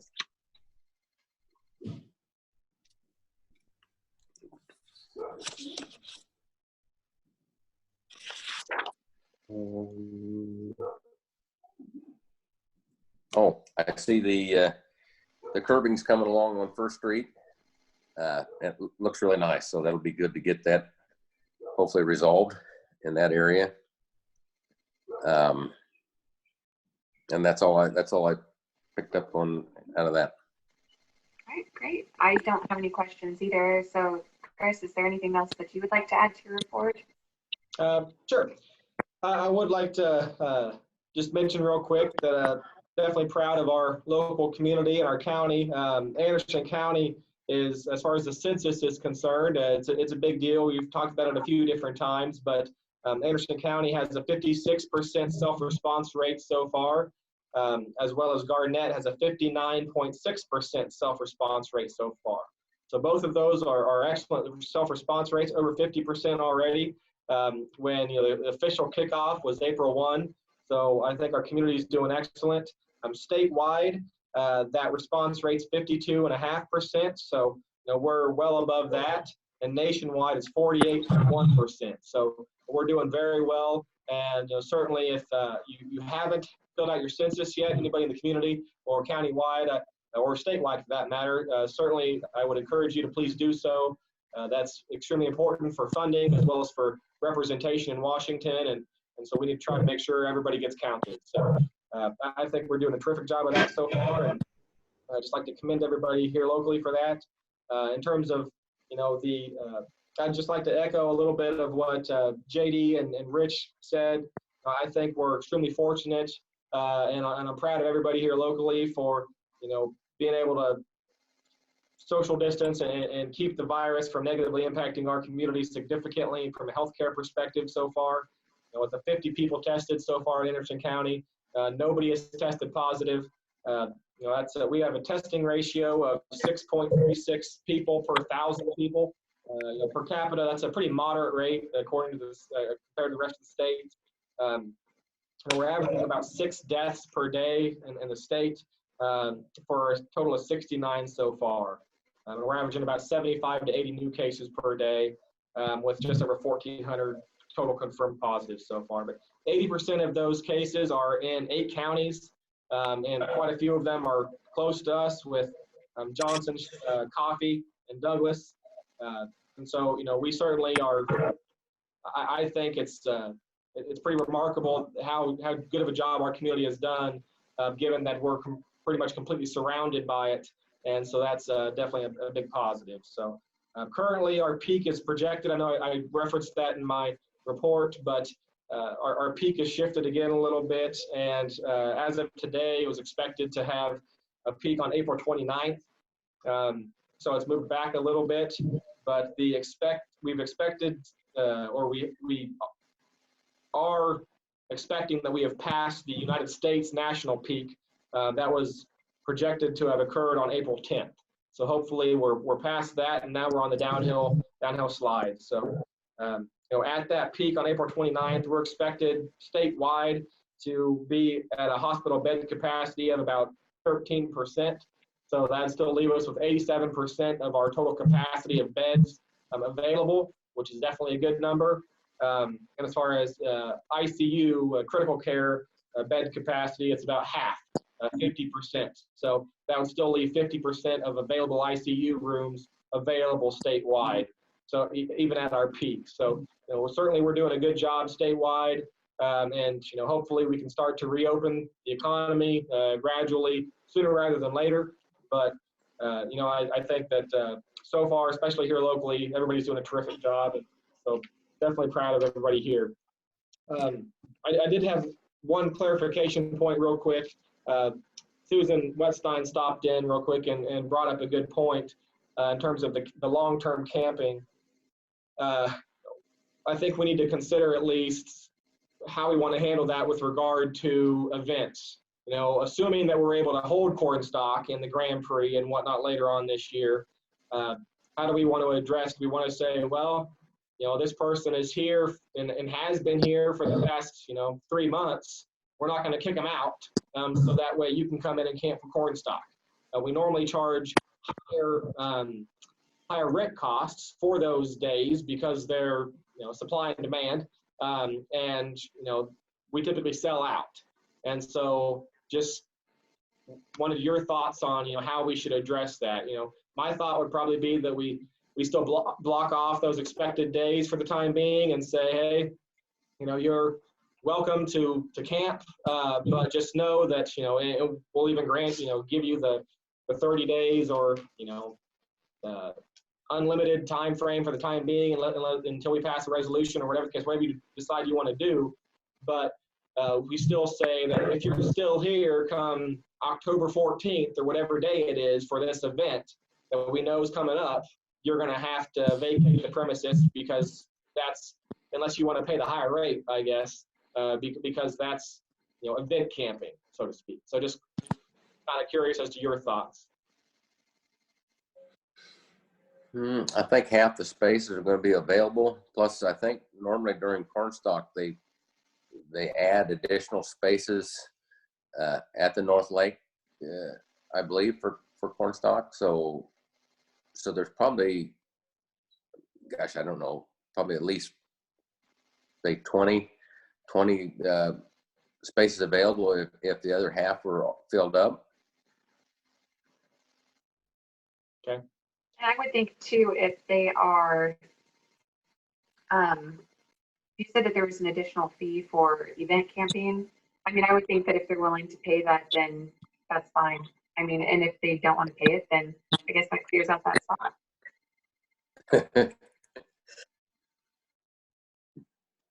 Okay. Any other comments?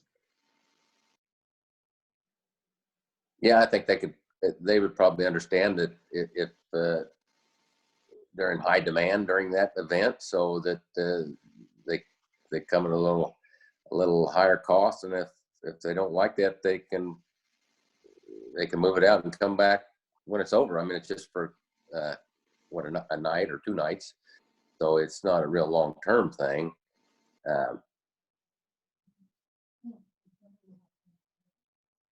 But I think the benefit, fill up half of those spots for long term, we're probably going to far see a better return than a higher rate for whatever many slots for a day or 2. Okay, here, I'll let Susan talk. She had a comment. I just had questions because the end of May, you have a road race coming in if it's allowed. I think, I'm not sure, there's 2 road races, so I'm not sure when the next one is. I think it might be the first weekend in September.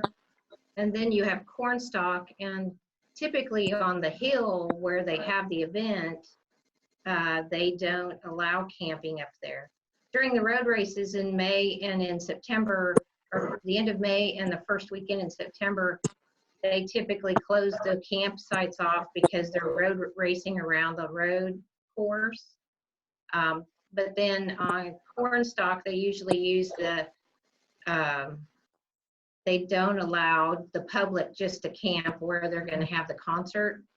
And then on the Lake Garnett Grand Prix, they get the lake to decide if their corner workers and stuff may camp in the campsites, but they don't allow camping because when they do their laps, then that's a liability issue of letting people camp. So I just didn't know how you might address that with your ordinance if you're allowing people to stay there months at a time. Susan, do you know, is there any data that shows that all of those sites are taken over the last several years with each of the events that you mentioned? That all of the spots are? Well, during the go-kart races, you've allowed them to, they've closed the lake to access around the lake during that, so they don't allow camping because they're running their carts around the lake, and they don't want somebody pulling out or whatever during their races.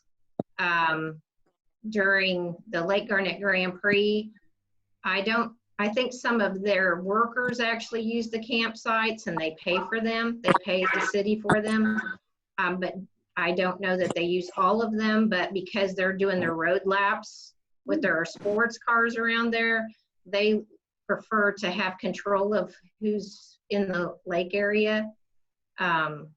Cornstalk, the hill area is the only place, across from the golf course, is the only place that they want to have control of that property where that is.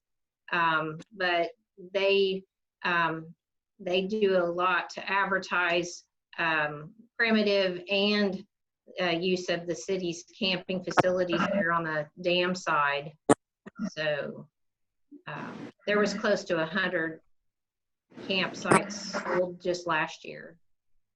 So, and all that profit goes to the city. The event doesn't get it. Okay, in the past, when they haven't been able to have campers during those times, is that going to make a difference in the liability insurance because there could be people there now? Yeah. Well, and actually, I think your agreements give them the facility that you've signed for them to use. So I don't know how you want to work that out. That's kind of up to you on how you want to do that. But typically, yeah, like, I've been involved with Cornstalk. They have typically not wanted to be able to secure the area because the entertainment's backstage.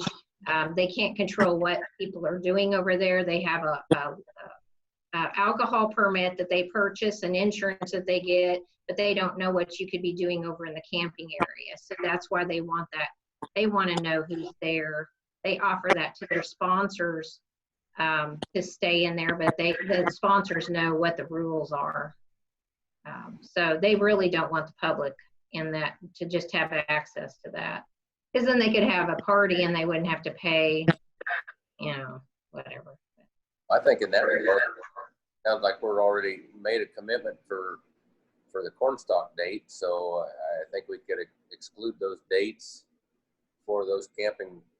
Yeah, you've already signed agreements for the Carters and for but I don't know if your ordinance says excluding those. No, it'll work. All you do is block them out and tell the people who apply for it, not available.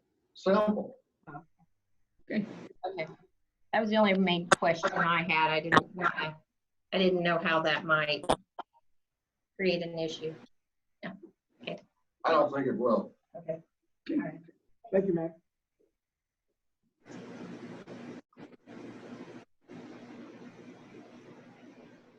Okay, sorry.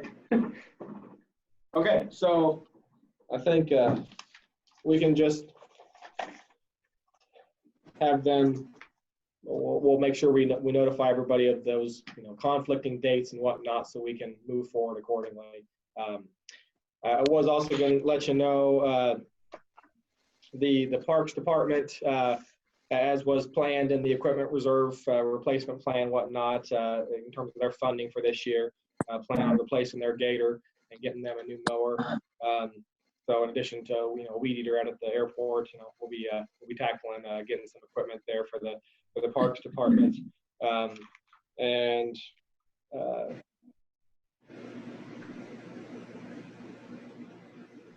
thinking I had one other thing, but I lost my. We as I referenced previously and other communication, we're obviously we've modified our own schedules a little bit. We're having about half the City Hall staff work from home and then rotate in. Last week I was here, and this week Travis is here with his team. We're doing the same thing with the field staff in terms of just trying to stagger shifts.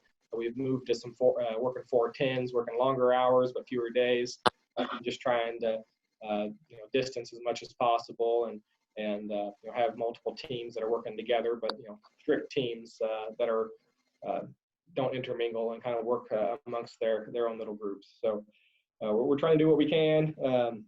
We're still offering all of our utility or all of our services and businesses as normal as possible, but hopefully we can get back to business as usual sooner rather than later. I know Phil's anxious to get baseball started and see if we can actually make that happen this year. So I know there's a lot of kids that are missing their sports too. So hopefully we can make that happen. So, but I appreciate everything you guys are doing and the community's doing, and I think we're about over the hump on this ordeal. It looks like our next meeting we should be right around that peak, and so hopefully by that point we still don't have a confirmed case and we're getting close to the downhill slide. So it's a goal that hopefully we can accomplish. So thank you for all of those updates, Chris. Item D, curb and gutter project on First Avenue. Chris, did you have any comments on this? I don't, other than just what I had in my report. As you recall, it was a project we had planned on trying to do last year, but based on the weather, it just didn't get tackled. So it got pushed to the first this year, and thankfully we're getting that done. Should hopefully keep the new street that we paved last year from deteriorating super fast, and we should have a much better curb and gutter situation there. So I wish we could do quite a bit more curb and gutter work this year.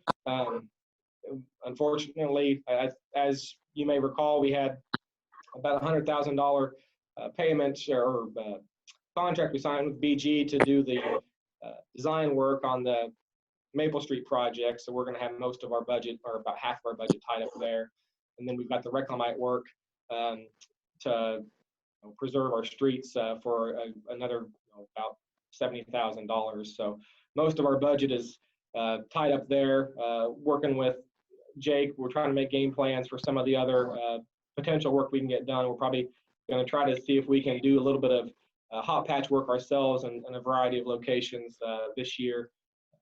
Something we haven't really done in the past, but we think we're capable of. And if we can do it well, then in the future, I think we can transition to doing more of that work ourselves and being a little bit more efficient and saving ourselves money in the long run. So looking forward to trying some newer type projects for us, but think it'll work out with a good deal. So.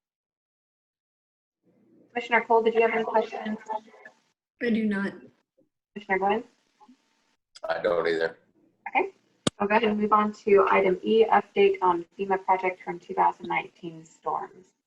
Chris, anything additional? Not really. Travis has been a tremendous asset in helping out with FEMA and getting that all pulled together. I've pretty much put him in charge of that whole ordeal, and he's doing a terrific job there. So we're hoping sooner rather than later, again, to get some money back from FEMA on that deal. That's a big chunk of money if we can get it, or when we get it. But it's just a pretty long, drawn-out process. But in conjunction with that, we're having some engineering work that we have to do. And so I have Jason Hoskinson working with us on getting that put together. He's doing he bid that out to a couple different firms, and Jason was honestly the only one who got back to me with a proposal. So, but he came back with a really good proposal, and so looking forward to getting on with some mitigation work hopefully over there, and having a long-term fix for both the reservoir spillway and hopefully the North Lake spillway. So. Commissioner Cole, do you have any questions? I do not. Commissioner Glenn? Me either. Okay. Item F, infrastructure funding information from BG Consultants. Anything additional there? Not really, just the same general stuff. We're going to be trying to put together just general framework on some projects that we've largely discussed some of these in the past. And I think having the groundwork in the event that we are able to apply for some funding through a fourth coronavirus stimulus package, like we had in 2008 with that recession coming out of that, we should be able to be positioned fairly well to hopefully get some significant infrastructure funding. So what we might incur a little bit of some costs there and putting something together, but I told Jason, I want to have something we can work with, but on the same hand, it's not going to run us a huge cost at this juncture. So I'll try to find something that'll work for getting us at least a jump off point. So. What kind of cost does this come at? I don't know quite yet because I still asked him for a proposal before we actually move forward, but I just wanted to give you a heads up that that's what we're looking at. So once I kind of see what that might look like, I'll let you know. One thing I was curious about on the projected list is things that might be on there, and I wondered about a few things that are getting close to shovel ready, which would be the water plant, the highway project, the airport runway, police station renovation, some things that we might have in the works good enough that they throw the money at us and we'll get it done. I would love that.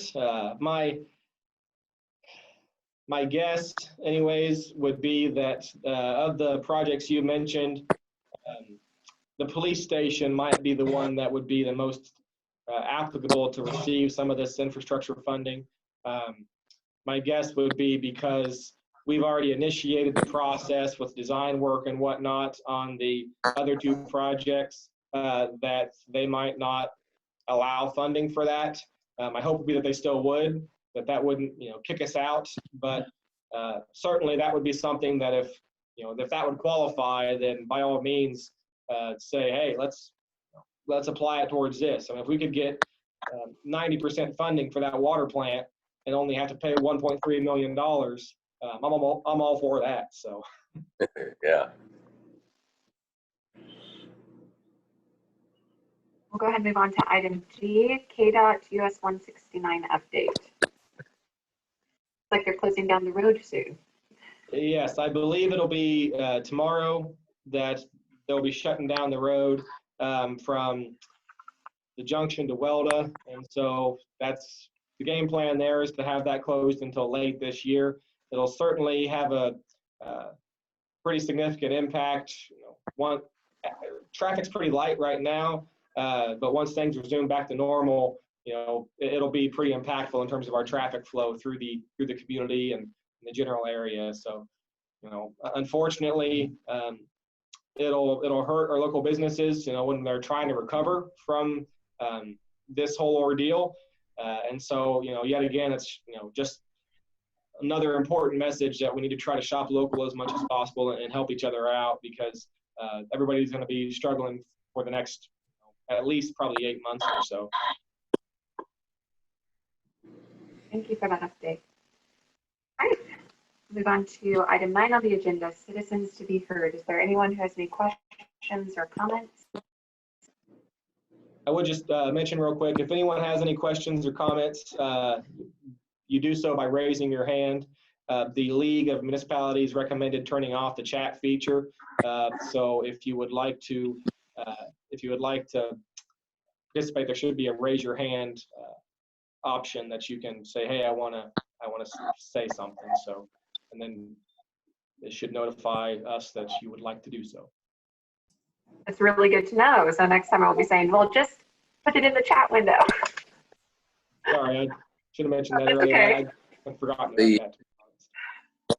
One question I had, Chris, was I heard there was a lot of highway patrol officers in town yesterday. Is that something you can release, what was going on? Not at this juncture, but I'd be happy to get with you a little bit later on when I'll visit with Kurt about what we're going to discuss, and then I can let you know. All right, thank you. Thank you. All right, seeing as how I haven't heard that there's any citizens to be heard, then is there any need for an executive session? No. Thank goodness. I don't want to try to figure that one out online. All right, well, we've concluded all our business, so I will go ahead and make a motion to adjourn the meeting. Do I hear a second? I'll second. All right, all in favor say aye. Aye. Aye. Aye. All right, motion passes 3-0. Thank you. Have a good evening. Thank you.